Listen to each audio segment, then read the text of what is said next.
বাজারে আবারও সয়াবিন তেলের সংকট দেখা দিয়েছে। বেশিরভাগ দোকানেই বোতলজাত সয়াবিন তেল পাওয়া যাচ্ছে না। খোলা তেলের দাম বেড়ে 200 টাকা ছাড়িয়েছে। তবে তেল ছাড়া পবিত্র রমজান মাসকে সামনে রেখে নিত্যপণ্যের বাজারে কিছুটা স্বস্তি মিলেছে। রিপোর্টে আরও জানাচ্ছেন সাদি মাহমুদ।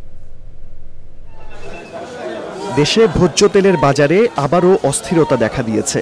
গত ডিসেম্বরে তেলের দাম লিটার প্রতি 8 টাকা বাড়ানোর পর সরকারের পক্ষ থেকে জানানো হয়েছিল তেলের দাম আর বাড়ানো হবে না, কিন্তু বাস্তবতা ভিন্ন।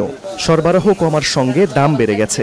তেল আনতে গেলে তেলের সাথে চাল দেয়, ডাল দেয়, এগুলো এখন আমরা কাস্টমাররা বলি, কাস্টমার নিষেধ করে, কাস্টমার নিতে রাজি না। কারণ এই তেলটা শর্ট, এর জন্য খোলা তেলের দাম বাড়ায় দিচ্ছে। তেলের জন্য যা গেলে ওনারা আমাদের থেকে আমাদের কাছে চাউল দেয়, তারপরে যায় ডাউল দেয়, এই জন্য আমরা তেল আনতে বাধ্য হই না।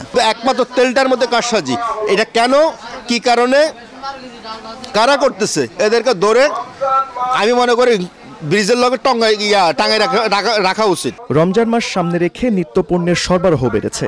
রাজধানীর কারওয়ান বাজার ঘুরে দেখা গেল ছোলা, চিনি ও বিভিন্ন ধরনের ডালের দাম স্বাভাবিক রয়েছে। চিনির দাম একটু বর্তমান কম, গত বছরের থেকে। মসুর ডালের দাম কম, ছোলার দামও কম, খেসারি ডালের দাম কম, প্রত্যেকটা প্রোডাক্টের দামই এবার কম আমি দেখতেছি। কিন্তু তেলের দামটা খুব ক্রাইসিস। ভোগান্তি তো হয় আসলে। দেখা যায় যে প্রতি রোজার মধ্যে আমাদের সব এই রোজার আইটেমগুলো বিশেষ করে অনেক বেশি আমাদের দাম দিয়ে কিনতে হয়।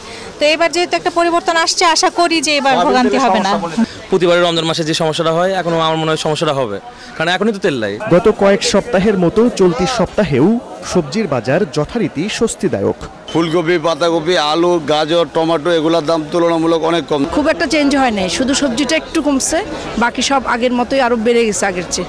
ডিমের পাশাপাশি চালের বাজার আগের মতোই স্থিতিশীল রয়েছে।